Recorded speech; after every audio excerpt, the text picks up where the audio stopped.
Welcome and hello from Malaysia.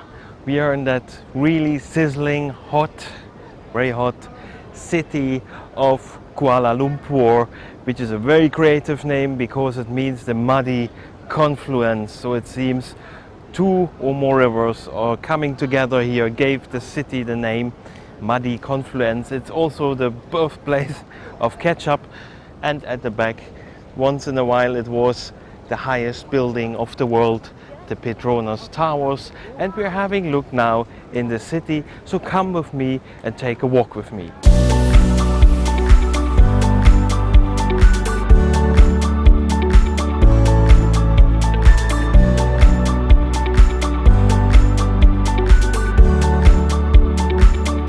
As we all know, the Asian people are very health concerned. And here in the middle of the streets of Kuala Lumpur, I found a vegan chocolate fountain, right? You can see all the nice, clear vegan chocolate. So let's try now the vegan chocolate. There's little outlets here. Maybe it won't work unless I bite into it. But let's do like this. Yeah, it's a pure taste. It tastes quite plain because obviously the cow's milk is missing. Also, the chocolate beans are missing, but still good and very, very healthy, especially in that weather. At least it has a hydration factor, but I rather have a beer.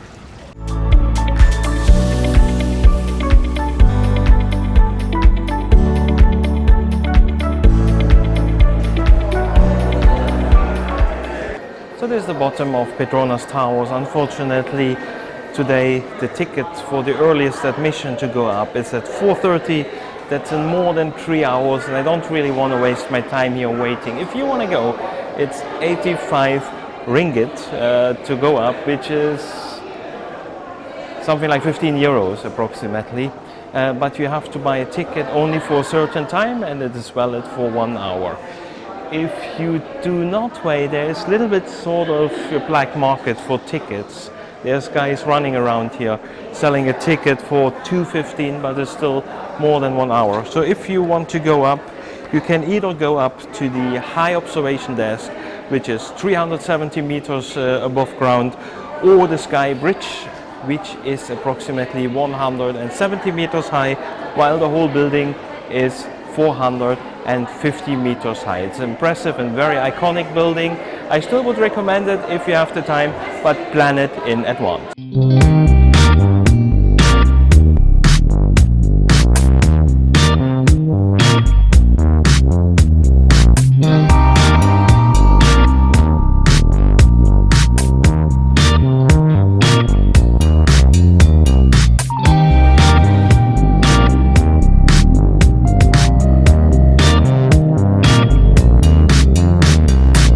Many of you don't know that I have a hobby, a dirty hobby. No, I'm into collecting airplanes like these ones.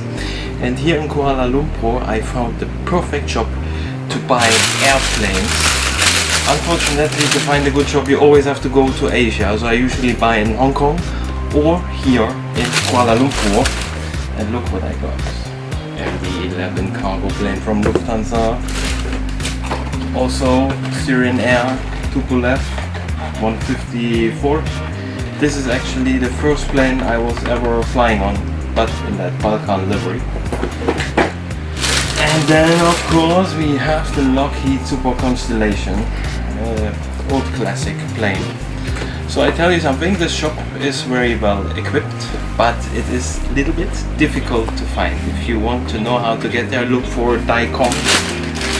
You find it online, but if you come here, make sure you take the location map, because it's sort of in a residential building, a little bit difficult to find. I needed about half an hour and none of the people knew it, but it is still a great shop. And if you're into planes like I am, then definitely when you come to Kuala Lumpur, you have to visit that shop.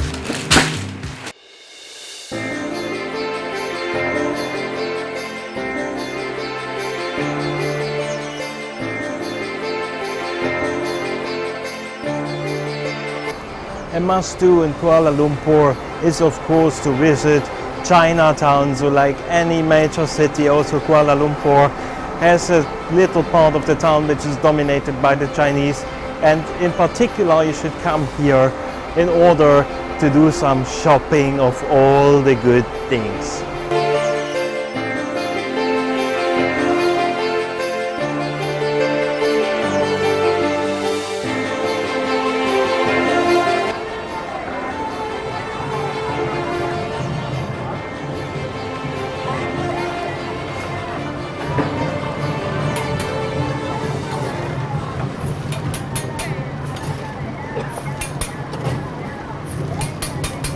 So in Chinatown you nearly find anything, but here we have a little historical machine roasting chestnuts in coffee beans, which gives it a nice smoky smell. I would try it, but I don't really like chestnuts.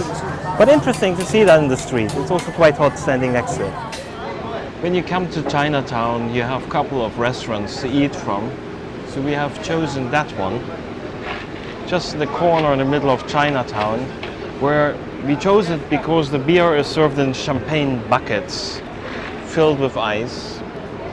We have a tiger, which is a typical beer of the region. I think it's from Singapore, but I rather don't say that out loud. Maybe people you don't like to hear that.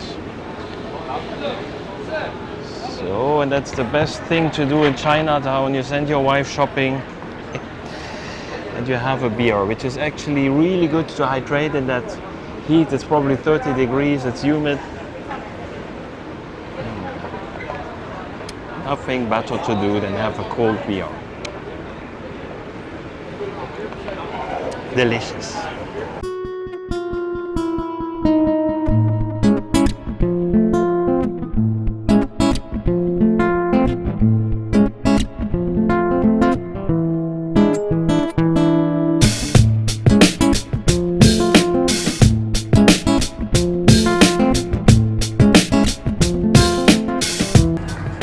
Chinatown could be a quite crazy place with all the shops and all the tohu babohu and all the klimbim they sell. And by now you should know me. I like to spend my time in the bars, especially at this one. It's a little place to relax while all the traffic and all the shopping is going on here. It's called the Geographer, was originally established in Malacca, and it has really good vibes. It has some good wines. It's a little bit empty right now, but I'm sure later on in the day it will be full. And of course for me, it has a nice and cool beer. Cheers.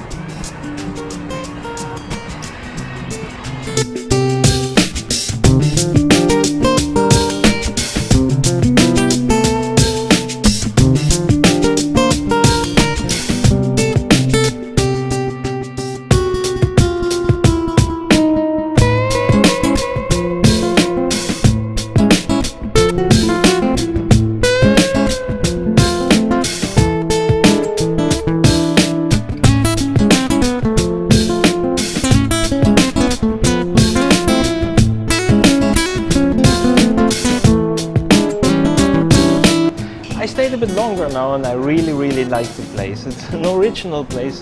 The house which it is in is 130 years old. The place itself is here since 1999.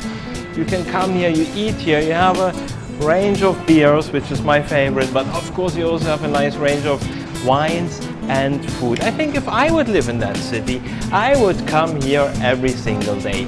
And the best thing about it, you have a happy hour starting at 11 in the morning, going all the way until 8 at night.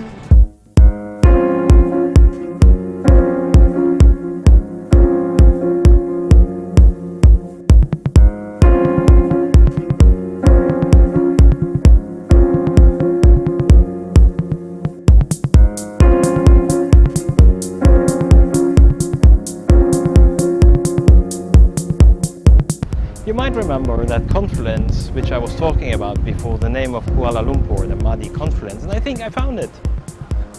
It's just here. Very calm Confluence. It's not even stinking what I was thinking. It's actually pretty nice. And you have that beautiful colonial buildings in the back. Perfect.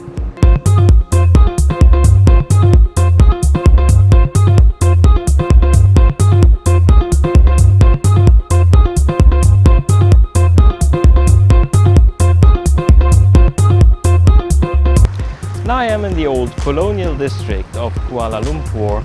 Behind me is the Sultan Abdul Samad Building. Very nice old building, court building, a post office. As I understood right now, it's not in use anymore. You have the skyline behind the Petronas Towers and all the very modern buildings. It's a nice place to come. There's a textile museum over there, but that's it. You can't really do much more. Maybe you can take a seat here on the grass, have a look and chill out.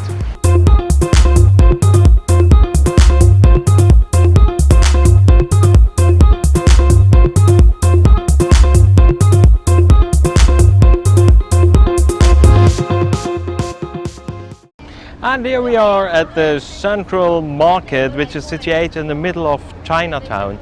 It's marked as one of the main sites, one of the main things to see in Kuala Lumpur.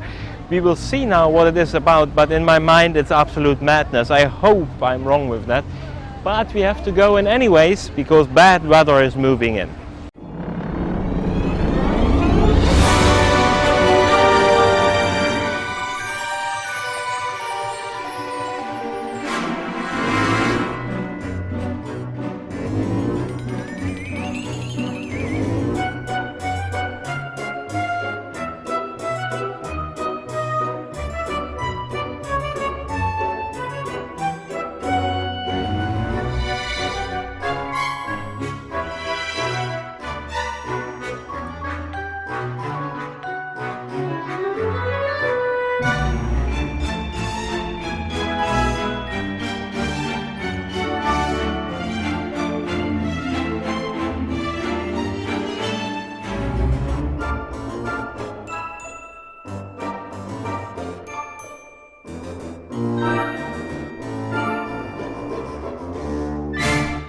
So the Central Bazaar is definitely not the place for the modern husband. It's entirely packed with klim bim. It's absolutely not my kind. But if you like to have some cheap clothing to shop, or postcards or sunglasses, you probably should do it. The place I liked here most was the sophisticated toilets.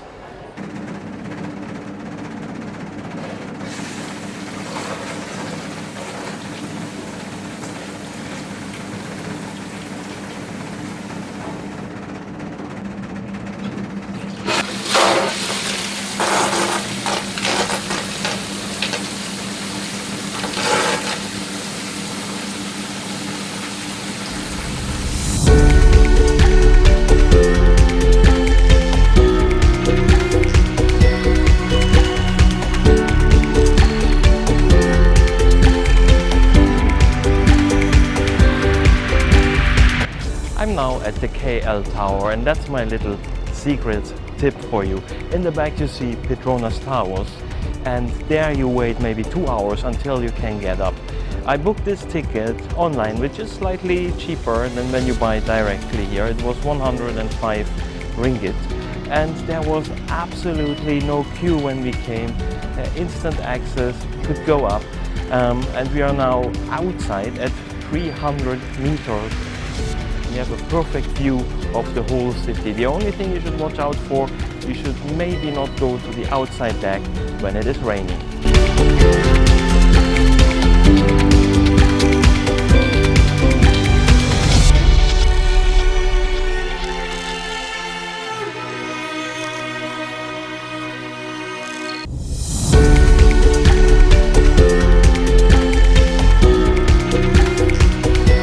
So this is called the skybox, and if you're afraid of heights, you should not do that, because that's a glass floor.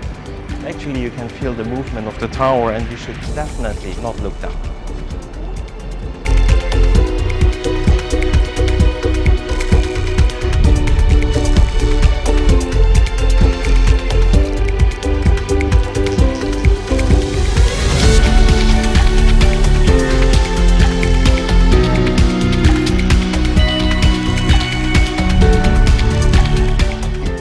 About half an hour north in a taxi, you will find the Batu Caves, and the entrance to it you can see behind me now, with that massive statue of a god. I forgot the god's name by the way, but what I remember is that he had two wives, even though he looks like a woman himself.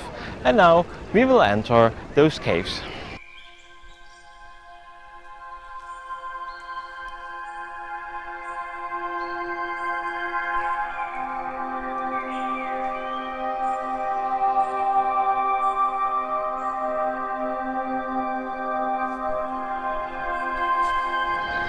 It's 272 stairs all the way up to these caves. It's pretty steep. You should be good on foot. Everywhere's this damn monkeys also. Horrible.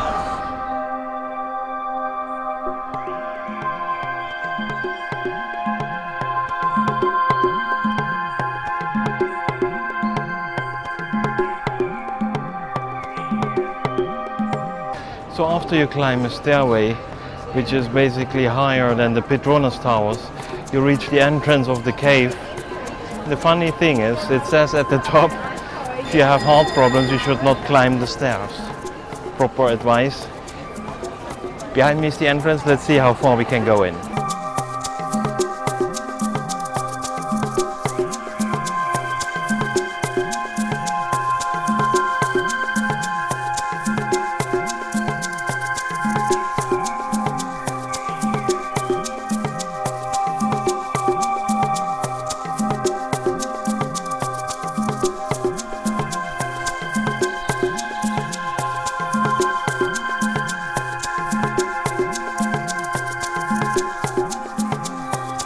Now we are inside the cave, and you can go in approximately 400 meters where it ends at that little Hindu shrine which you see behind me. People come here to worship, which also means the entrance fee is free.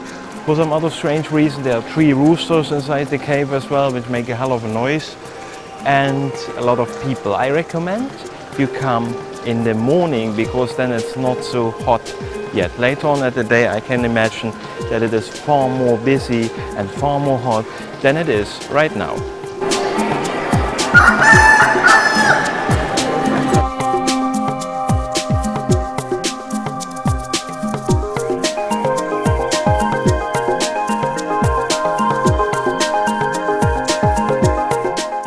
And now we are on the way down, and on the right side there's something called the Dark Cave, which is in my opinion the real deal of a cave. It starts here behind me. You can do an extra tour on it. The 40 minutes tour is I think 35 ringgit, and you can also do 3 to 4 hours, which is 55 ringgit. You have to be aware that there are animals inside which not everybody wants to encounter, like some snakes and bats. But therefore less people and no temples. So we are down again from the caves. Our legs are shaking. Horrible trip. No, it's interesting. I would recommend to do that. So if you want to do something good, you should carry one of these buckets, because people encourage you to carry it up, because most of the part is under renovation of this cave. So as many others, no, we didn't do that. The other people are doing it bravely. It's not good for your joints,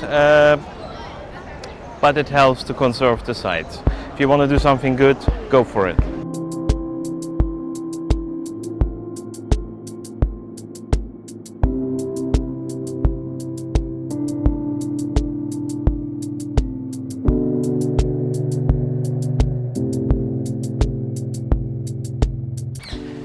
We're here at the Kuala Lumpur Bird Park, which is a good option to do when the weather is nice, which means it's not raining today.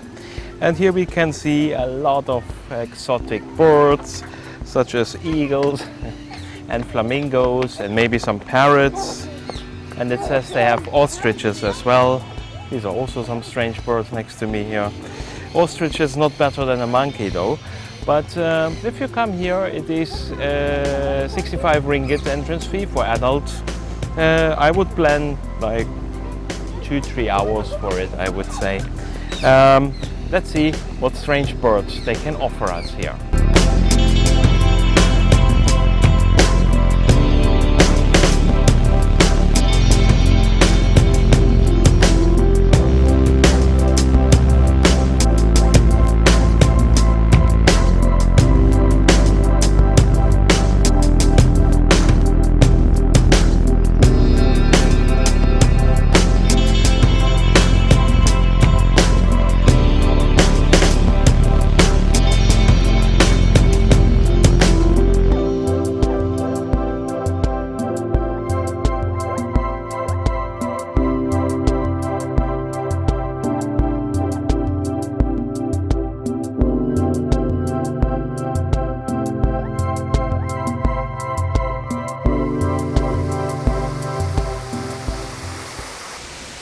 The park itself is pretty nice. It's a nice big garden which is well taken care of. It's really good to take a walk in here. You see a lot of birds. What I find a little bit strange, it advertises itself as the world's biggest caged area for birds to fly in, but you don't really see any birds flying here. They are all somehow in cages. It's a little bit sad. It doesn't seem they're suffering, but you never know that. But that's one topic I need to speak with the mayor about it. Excuse me, are you the mayor of the city? Hello. Yeah. Is this your statement regarding freedom of birds in this park? I will call Greenpeace. Strange birds.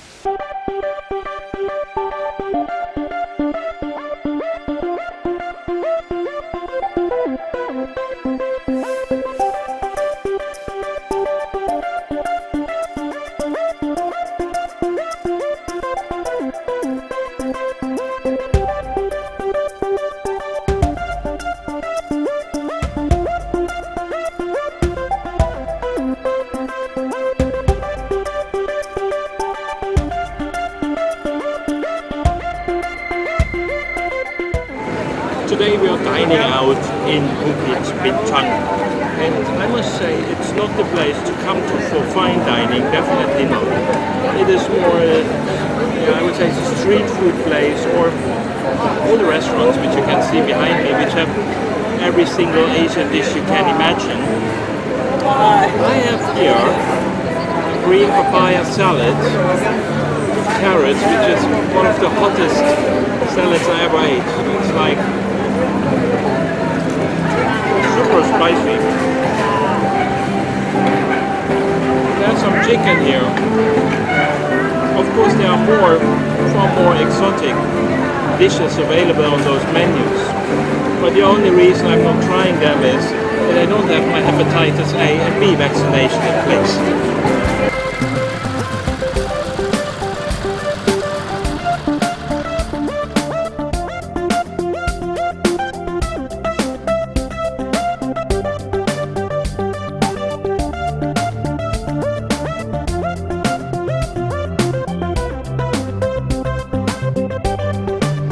And that was my trip through Kuala Lumpur.